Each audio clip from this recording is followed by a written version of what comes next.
Hi everyone, I'm Noelle. I'm a registered dietitian nutritionist at CMH, reporting to you live from my kitchen as I'm working from home currently. I wanted to walk you through some nutrition tips. A lot of people wondering what they can do in their diet to keep their immune system functioning as well as they can right now. And then also walk you through some pantry staples, some things I've been stocking up on, shelf stable things that aren't gonna expire at any time. I know a lot of people are worried, thinking about transportation issues, getting to the grocery store, and then also the germs in the grocery store. So it can be a good idea to stock up on a few extra things right now so you don't have to go as much. A couple disclaimers that I want to make before we get started. Number one, the very worst thing you can do right now for your immune system is to stress. So we don't want any extra stress about diet or nutrition, worrying about following any kind of strict diet regimen, weight loss, meeting all your nutrition goals. It's just not the time right now, and we can all go back to that in a few more weeks. If we gain a little weight, if we have a couple of stress eating binges, that's fine. Number two, I want to walk you through the best thing you can do with your diet right now is to make sure you're eating enough. So make sure you're getting adequate calories and nutrition in the day. That means 3 solid meals. If you don't like to eat 3 meals in a day, making sure you're having like 2 solid meals and then a couple of good snacks. So everything else besides that I'm going to show you today is just extra based on those 2 main things I want you to take away. All right, walking you through some of my pantry staples. These are things I usually buy, and I'm just stocking up on 1 or 2 extra as I can at the grocery store if they have it in stock. So soups, canned soups are gonna be a really good option, long shelf life. If you can get lighter sodium, that's great. If you can, that's fine. Also, you can get low sodium broths and make your own soup at home. Same thing with pasta sauce. I've been making sure I have a couple extra. Just watch the sodium content in these and compare it with different whole grain pastas, which are gonna last a while. This is a chickpea pasta that's higher in protein. If all you have is white pasta, totally fine. Beans are a good option right now. I've definitely been getting some more canned beans, and then also making sure I have dried beans on hand. Both are going to have about the same shelf life, so both are really good options. Dried beans and lentils are definitely going to be a little more cost effective. Peanut butter or almond butter, great choice. Check the ingredient list. Usually you want 1 ingredient, almonds or peanuts. Sometimes there is a little bit of salt. You can check the sodium on the label. Check to make sure there's no added sugars. Microwavable packages of brown rice, wild rice, and then quinoa, which is a grain that, or a seed that acts like a grain. If you've never had quinoa before, it is higher in protein than rice and can be a good option. These were on sale. These are a little bit more expensive than your typical Velveeta because they are higher in protein, a little bit better ingredient list. So if all you have is the basic kind of macaroni and cheese, that's fine. Pancake mixes, waffle mixes, again, if you can only get Aunt Jemima or Bisquick, whatever you have access to is good as long as it's shelf stable and won't give you any kind of germs because it's gone bad. So bread, definitely a good choice to stock up on. You can put it in your freezer if you do stock up and can't eat it all at once. So I kind of had a setup for this bread. It says 7 grain, which you would think meant it was whole grain. This can also happen with breads that say multi-grain.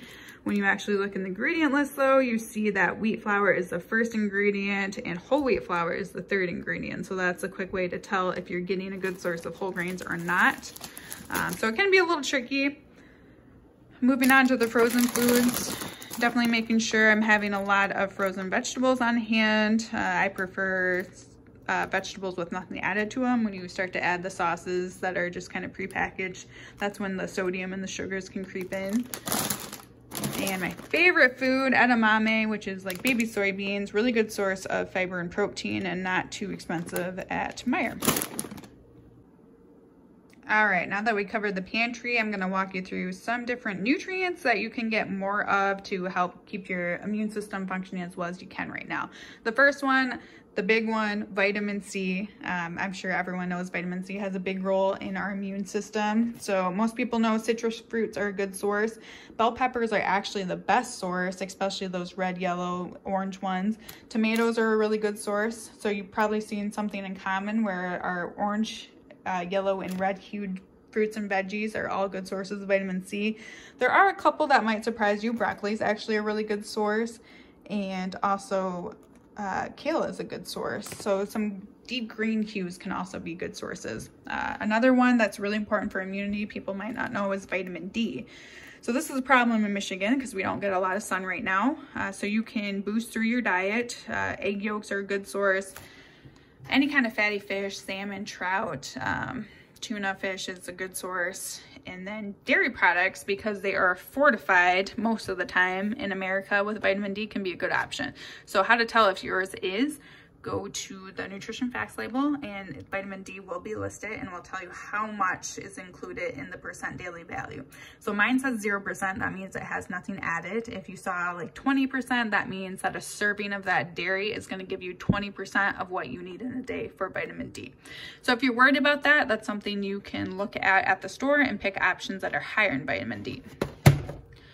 Okay, moving on. I'm sure everyone has heard the word probiotic by now. That's a really big buzzword lately. So probiotics are healthy bacteria that live in our gut and can help really support our immune system. Or if we're not getting enough of them, definitely keep our immune system out of whack.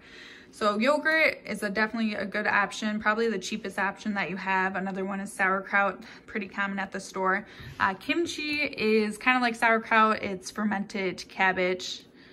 A little more expensive than sauerkraut though. Same thing with kombucha. This is a fermented tea leaves, a good option, but also really expensive. So if you have to stick with yogurt and sauerkraut, that's gonna do just the same for a lot cheaper. Moving on from probiotics is prebiotics. A lot of people haven't heard the term prebiotics, but this is anything that gives probiotics fuel. So you want enough prebiotics, otherwise the probiotics don't have anything to eat to give us all the benefits that we would consume these for. So prebiotics, onions, garlic, that's what this is. I kind of already took the bulbs apart. Apples are a really good source. Oatmeal is a really good source. Other than that, any fruit or vegetable, especially if it's a really brightly colored, is going to give you antioxidants, which is going to really help support the immune system right now too. And then I had to show you my water bottle because staying hydrated is super important to keeping a healthy immune system right now. Okay, I hope that's helped a little bit. Remember what I originally said about not stressing about your diet, and then also making sure we're getting adequate calories and nutrients in a day. Those are the most important fundamentals of everything I'm telling you. Everything else is just kind of extra. So I hope you're all staying safe and healthy. Thanks.